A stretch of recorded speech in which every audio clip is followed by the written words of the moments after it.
You're watching Lights Camera Cricket. I am Sushant Mehta. Chennai Super Kings. I do not believe that this champion team will return with the same players next year. So this is the last dance for MS Dhoni, Shane Watson, DJ Bravo and many of the other players. Well, it's a very important contest tonight. MS Dhoni, Chennai Super Kings versus Sunrisers Hyderabad, a very dangerous side, a dark horse in this competition. They've got David Warner, Johnny Bairstow, Kane Williamson, Rashid Khan. So MS Dhoni's side will have their work cut out. Can MS Dhoni and Chennai Super Kings return in the competition? Can they have any hope to make it to the playoffs? We will discuss CSK, but first, it wasn't the kind of desert storm we expected in Sharjah last night, but it was a desert storm, all right, courtesy A.B. de Villiers. 73 not out of just 33 balls. Good night, Kolkata Knight Riders. Here's what happened. Oh, you called it, Kev. Fetch it. On a wicket where every other batsman struggled, A.B. de Villiers showed his class. Oh, another one. It's headed the same way, but a different trajectory. The South African was at his best towards the end of the innings and single-handedly took Bangalore to 194 for 2. And down the ground he goes, de Villiers, after a little bit of a breather. AB finished unbeaten on 73 of just 33 deliveries. A knock that had 5 boundaries and 6 huge sixes. It's a good start from de Villiers. He's a powerhouse, this man. In reply, Kolkata could never get going. Terrific stuff from the spin bowling. RCB bowlers kept the pressure on and were rewarded with wickets. From debutant Tom Banton to big match winners Owen Morgan and Andre Russell, everyone crumbled under pressure. And this should be out, is out. So Drivers is on his bike. All the Bangalore bowlers registered themselves in the scorecard as Kolkata finished on 112 for 9. With their 5th win in 7 games, Virat Kohli's army now moves to 3rd spot in the IPL table. Sports Bureau, India Today. Well, that's an exceptional performance. It comes to an end in a great cloud of anti-climax, but that isn't to say RCB haven't done a real number on KKR here tonight.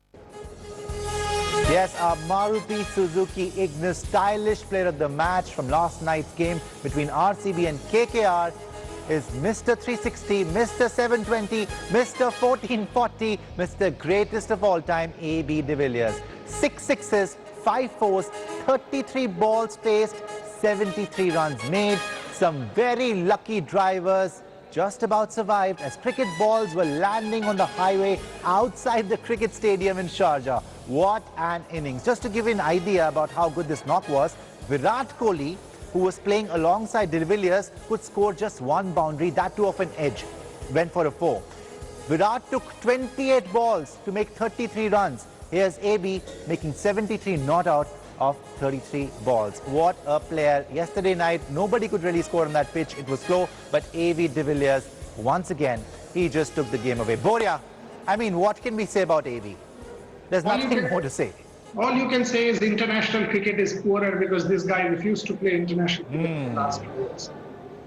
That's all that you need to say. The faster he returns to international cricket, breaking his retirement, international cricket will be richer. This guy is needed at these times, like Ravi Shastri has said. I tweeted that last night, that we need this guy back. What a genius. No doubt, what a genius. Let's get on with it then. Thala, MS Dhoni, he doesn't quite look like himself, but fans still expect to see some classic Dhoni magic. MSD scored 10 runs against RCB, 11 against KKR, did not bat against Punjab because he didn't get a chance. But the good thing is that the last time Sunrisers Hyderabad and CSK played, Dhoni scored 47 not out of 36 balls. But Dhoni's innings was in vain. It went in vain because they lost the match. They could not chase 164. They ended at 157 for 5. Dhoni and Ravindra Jadeja. So Dhoni is in a bit of fix. Boria, 2 questions over here. Firstly, is he playing the right side? I mean, is this the complete side that CSK should be playing because they made a lot of changes? And secondly, people are saying he's done. He's not the finisher that we expect Dhoni to be. he's done as a cricketer? First question, the answer is a flat no. I mean, if you do not play Imran Tahir on this wicket, then I don't know what you will. With this side, the side that is playing, you will not win. You've got to make changes. Imran Tahir is a must. He will pick wickets. He was the highest wicket taker last year. And if you dent Hyderabad with those two at the top, Warner Bairstow, then you are in business. One question over. Who do you drop? Who do you drop if Imran Tahir gets in? Bravo, who do you drop? Bravo. He's not batting. I mean, he straight away Bravo and get Imran Tahir in. The second question you asked about Dhoni, the finisher. Yes, he's not the same finisher, and that is not expected of him, but he's still better than a Jagadisan or a Kedar Jadhav, or for that matter, anybody in that lineup who's batting at number 4. Anybody, and not just better, better by a mile. So that is why he needs to give himself those extra balls. He's not De Villiers now. He's not the Dhoni of 2010 when CSK in the similar situation. He was 29, today is 39. So he needs that 7 CSK's sake, for his sake, for the sake of billion cricket fans who want colour, back at number 4. You fail them, we are fine with it. Bat number 4, give yourself maximum chances. Give yourself the maximum chance. But also, you know, the top order hasn't been helping him. Talking about which, the openers. Let's dive deep now into this contest between CSK and SRH. Two key players, Shane Watson, Faf du Plessis. Shane Watson has showed us a glimpse of the old Shane Watson, but he hasn't been consistent. 14 runs against RCB, 50 against KKR, 83 not out against Punjab.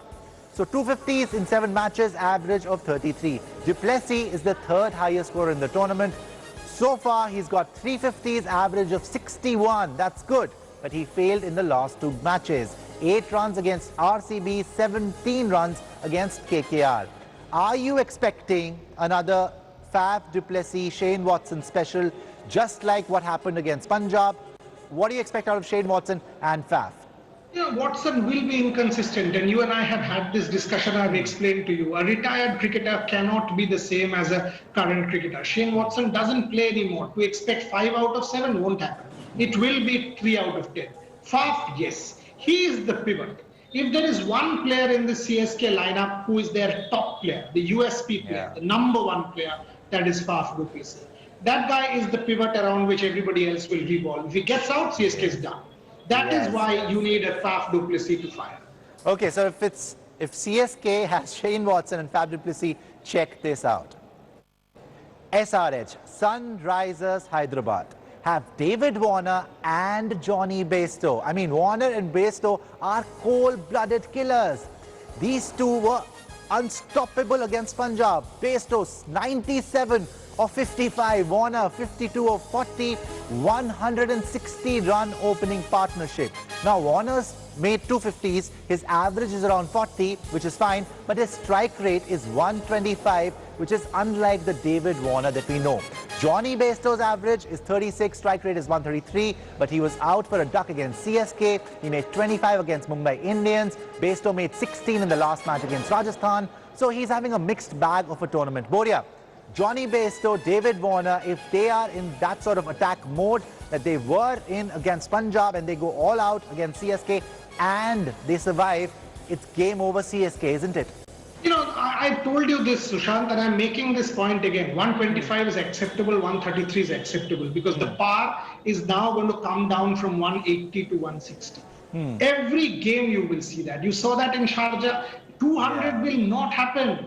And you've got to realize and make these adjustments. If Warner gets 125, 130 strike rate, which means you are actually getting to 155-ish. Bairstow 133, some acceleration toward 160, this CSK team will find it very difficult unless Faf plays. So that will be their strategy, that get it off to a decent start and then come Williamson, Pandey and power on. And David Warner will want to anchor that innings once more, trying to hold it together. All right, moving on now to very important key players for Sunrisers Hyderabad. It's my favorite cricketer in the entire world right now, Kane Williamson. He is just the coolest player ever. He hit that deadly speedster, Jofra Archer, for a 6 with just one hand in the last game. Williamson adds so much stability in the middle order for Hyderabad. He's played 5 matches, strike rate of 143, which is really good, average of 31. And then there's Rashid Khan. I mean, what can I say about this guy? 10 wickets in 7 matches, economy rate of just 5 runs per over. That is just unbelievable. He's the biggest weapon the Sunrisers possess as far as bowling is concerned. But Rashid Khan, remember what happened last time, Boria? Rahul Tewatia took him to the cleaners. 2 reverse sweeps and then that boundary over covers to 3 consecutive fours. Now everybody must be thinking, wait a minute. If Rahul Tewatia can hit Rashid Khan, so can we. That's one. And then Kane Williamson. He's the key for Hyderabad as well. Shouldn't he be batting at number 3? Pandey is good enough there. I mean, he scored runs, he scored 50s. Williamson has to finish. That's his job here, and he's finishing well. He's finishing with a 140 strike rate. That's what you need from Kane. So that's his specified job. If there is an early order collapse, 2 wickets down, then you will see the Kane Williamson that we know, building an innings and then finishing. He's capable of everything. So they've got good batting. As far as Rashid, I want to see Sam Curran pitted against Rashid. You know what? I want to see Shardul Thakur at 3. Or Sam Curran at 3. Wow. Dhoni has to change the mindset. Get a Shardul Thakur. He's done it for India. Late order hitting. Why is he not using Shardul Thakur, the late order batsman? Get him at 3 at pinch hitter. Upset Hyderabad. You saw Tewatia come out of off stump and then take Rashid on. Send Sam Curran. Disturb Rashid Khan. If Rashid Khan comes and takes 2-3 wickets, game done. You've got to get Sam Curran against Rashid Khan and try and throw him off the blocks. If you can, you are in business. Finally, 2 players who have to do well for Chennai Super Kings. It's Ambati Rayudu and Karan Sharma. Ambati Rayudu was very disappointing in the last game, Boria, because I mean, I don't know, there was no intent by Rayudu. He made some 40-odd runs in the same ball, 42 or 40 balls. That's not going to cut it. And then Karan Sharma, first game was very impressive, but again, Piyush Chawla's out. He has this 2 matches, so he has to get wickets today. He was wicketless in the last game. Rayudu, he is again very, very important for Chennai Super Kings. Boria. Hugely important. Hugely important. He's batting at 3. He's got to hold the thing together. You expect a wicket at the top. So if that happens, Rayudu is massively important. Karan Sharma, sir, no containment. No containment. Don't give me a 25 or 4 or even a 32 or 4. Not acceptable on a wicket where there is turn. You've got to pick wickets. Ultimately, what will decide is wickets. Hyderabad, 3 people. 4 people rather. Williamson, Warner, Bairstow, Pandey. Get 2.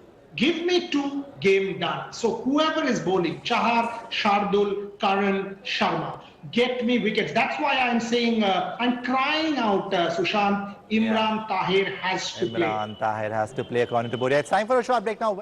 When we come back, when we return, we'll get you our picks. Who's going to win tonight's Chennai versus Hyderabad game.